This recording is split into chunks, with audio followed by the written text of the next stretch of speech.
السلام علیکم ورحمۃ اللہ وبرکاتہ۔ کیسے ہیں آپ سب؟ امید کرتی ہوں بالکل ٹھیک ہوں گے، بالکل خیریت سے ہوں گے۔ اللہ پاک آپ کو ہمیشہ اسی طرح ہنستا رکھے، مسکراتا رکھے، آپ کی عمر میں، آپ کے علم میں، آپ کے عمل میں اللہ تعالیٰ ڈھیروں ساری اور بہت ساری برکتیں عطا فرمائے۔ اللہم آمین ثم آمین۔ آج آپ سب کو معلوم ہے کہ جمعۃ المبارک ہے، اور بار بار میں آپ سے کہتی ہوں کہ جمعے کے دن کے جتنے بھی کام ہوتے ہیں ان کو آپ پابندی وقت کے اوپر کیا کریں۔ جمعے کے دن غسل کیا کریں، جمعے کے دن کپڑوں میں خوشبو لگایا کریں، اچھے اور صاف ستھرے کپڑے پہنا کریں، اور جمعے کی نماز کی پابندی اور اس کا اہتمام کیا کریں، اور سورہ کہف کی تلاوت کیا کریں، اور شب جمعہ یعنی کہ جمعرات کی بعد نماز مغرب کے آپ نے درود شریف کی کثرت کرنی شروع کر دینی ہے، اور جمعے والے دن تک آپ نے اس کو جاری رکھنا ہے، اور اللہ تعالیٰ سے دعائیں کرتی رہنی ہے، کیونکہ جمعے کے دن ایک گھڑی ایسی ہوتی ہے جس میں اللہ تعالیٰ اپنے بندوں کی دعا ضرور قبول کرتے ہیں۔ تو اللہ تعالیٰ آپ کے بھی دل کے جتنے بھی ارمان ہیں، میری دعا ہے کہ اللہ تعالیٰ وہ سب کے سب پورے کرے۔ اللہم آمین ثم آمین۔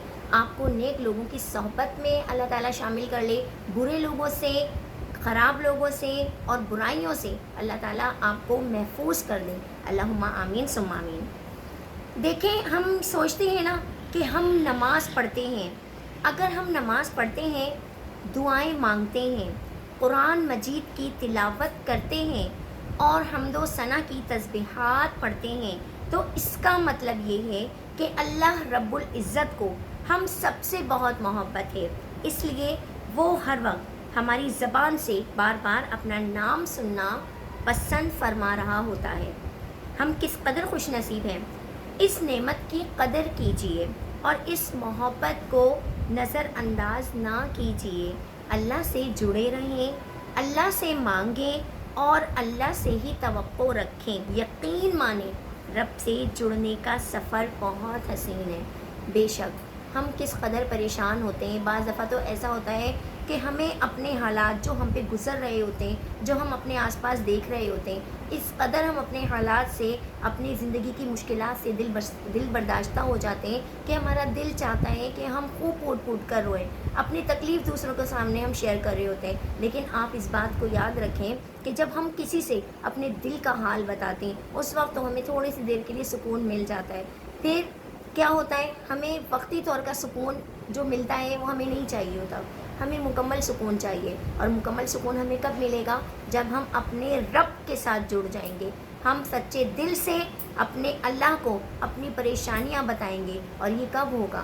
یہ جب ہوگا جب ہمیں اس بات پر یقین ہوگا کہ واقعی جو کچھ بھی ہم اللہ سے کہتے ہیں اللہ سنتا ہے، اللہ بے شک سننے والا ہے، وہ سنتا ہے۔ ہم جب پانچوں وقت کی نماز پڑھتے ہیں نا، آپ یقین کیجئے بہت سارے لوگ ایسے ہوتے ہیں جو یہ بات کہہ رہے ہوتے ہیں کہ ہم کام میں مصروف تھے، ہمیں نماز کا ٹائم نہیں ملا۔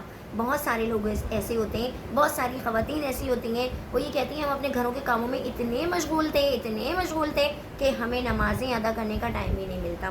ہمارے اوپر ذمہ داریاں بہت ہیں، ہمارے پہ بچوں کی ذمہ داریاں ہیں، ہمارے پر ہمارے سسرال والوں کی ذمہ داریاں ہیں۔ تو آپ اس غلط فہمی کا شکار مت ہوں کہ آپ کو نماز کا ٹائم نہیں ملا، بلکہ اس دن، جس دن کی بھی آپ کی نماز قضا ہوئی ہے، اس دن اللہ نہیں چاہتا تھا کہ آپ اس کے آگے جھکیں اور اس کو سجدہ کریں۔ کتنی بڑی بات ہے یہ۔ تو آپ یہ سوچیں کہ آج ہم یہ بہانہ کر دیتے ہیں ہمیں تو نماز کا ٹائم نہیں ملا اس لیے ہم نے نماز نہیں پڑھی، تو آپ کچھ نہیں لگتے، آپ کچھ نہیں ہوتے یہ بات کہنے والے۔ اس دن اللہ نے آپ کو توفیق ہی نہیں دی کہ آپ اللہ کے حضور حاضر ہو جائیں، آپ اللہ کے آگے سجدہ کر لیں، آپ سے اللہ نے سجدے کی نوبت چھین لی۔ ایسا نہ ہو کہ باقی بھی زندگی جب تک آپ اس دنیا میں ہیں اللہ آپ کو یہ نوبت ہی نہ دی۔ تو سچے دل سے اللہ کے آگے گڑ گڑائیں، اپنے گناہوں کی معافی مانگیں، اور اس سے اپنے گناہوں کی مغفرت طلب کرتے ہوئے اس بات کا عہد کیجئے کہ کچھ بھی ہو جائے ہم اپنی نمازوں کو قضا نہیں کریں گے، کچھ بھی ہو جائے ہم قرآن پاک کی تلاوت پابندی کے ساتھ کیا کریں گے، ہم اپنی اور ذمہ داریوں کی طرح اس ذمہ داری کو بھی نبھانے کی کوشش کریں گے کہ اللہ نے بھی ہمارے لیے کچھ کام مخصوص رکھے ہیں۔ دیکھیں، ہر چیز کی معافی ہے، ہر چیز کی معافی ہے، لیکن اگر آپ نماز چھوڑیں گے تو اس کی کوئی معافی نہیں ہے. آپ کو حساب دینا ہے، آپ کو حساب کتاب دینا ہے. اپنی قبروں میں جب آپ تنہا پڑے ہوں گے نا، اور اس وقت جب آپ سے فرشتے کہیں گے کہ جب تیرے کو نماز کا ٹائم تیرے پاس آیا کرتا تھا، غافل رہتا تھا، تجھے اس وقت یہ بات کیوں نہیں سمجھ میں آئی تھی کہ تجھے یہ دنیا چھوڑ کر اپنے رب کے حضور جانا ہے، تجھے اللہ سے ملنا ہے، تجھے اللہ کے دربار میں حاضر ہونا ہے، تو اس وقت سوائے شرمندگی کے ہمارے پاس اور کوئی راستہ نہیں ہوگا. تو اس وقت کی ندامت اور شرمندگی سے بچنے کا اچھا طریقہ یہ ہے کہ اپنے مصروف وقتوں میں سے تھوڑا سا وقت اللہ کے لیے بھی نکالیں، اس کے آگے سجدہ کریں، اور لازمی اس چیز کو اپنے گھر والوں کو بھی سمجھائیں کہ ایک ٹائم کا تم کھانا چھوڑ دو، تم کھانا پینا چھوڑ دو، لیکن اللہ کے آگے سجدہ کرنا مت چھوڑو. جس شخص کا دن یوں گزرتا ہے کہ وہ مصروفیت کے سبب دن بھر مسجد کا وقت نہیں نکال سکتا یا نماز پڑھنے کا وقت نہیں نکال سکتا، لیکن اسے اللہ سے طلب ہوتی ہے کہ وہ اسے بے شمار رزق دے دے، سکون دے دے، فرما بردار اولاد بھی دے دے، خدمت گزار اور وفادار بیوی بھی دے دے، تو سوال یہ ہے کہ وہ کیوں کر اور کس بات پر اللہ سے طلب کرتا ہے.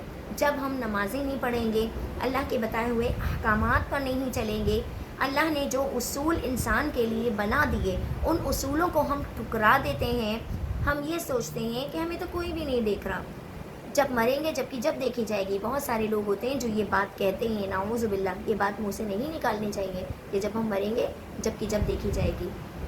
تو جب ہم اللہ کے بتائے ہوئے احکامات پورے کر ہی نہیں رہے، اس نے کہا نمازیں پڑھنی ہیں، ہم نے کہا نہیں، ہمارے پاس تو ٹائم ہی نہیں ہے، ہم تو صرف دنیا کے پیچھے بھاگ رہے ہیں نا، ہمارے پاس ٹائم ہی نہیں ہوتا.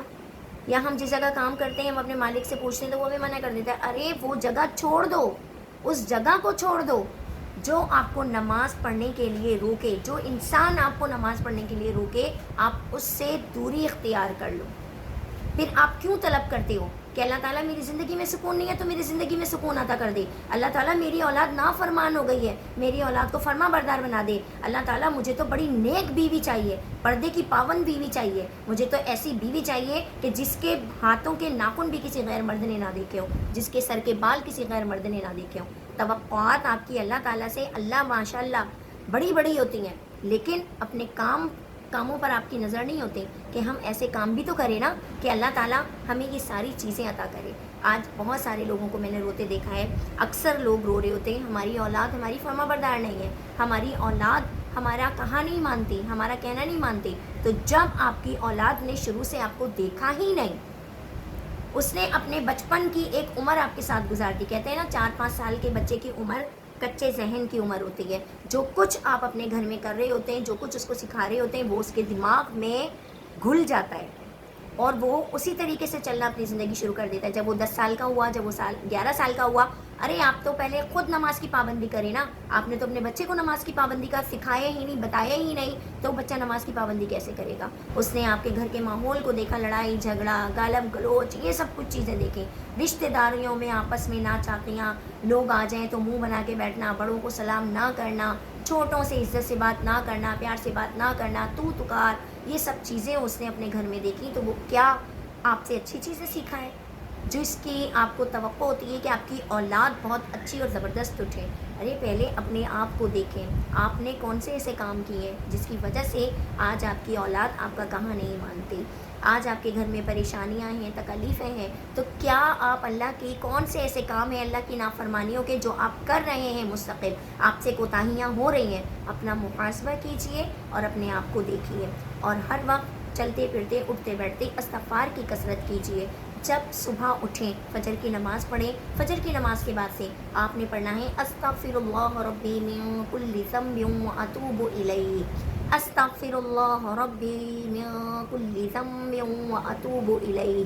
آپ استغفار کی کثرت زیادہ سے زیادہ کرتے رہیں. استغفار آپ کے گناہوں کو دھو دیتا ہے. پڑھیں تو پڑھنے والے تو بنے.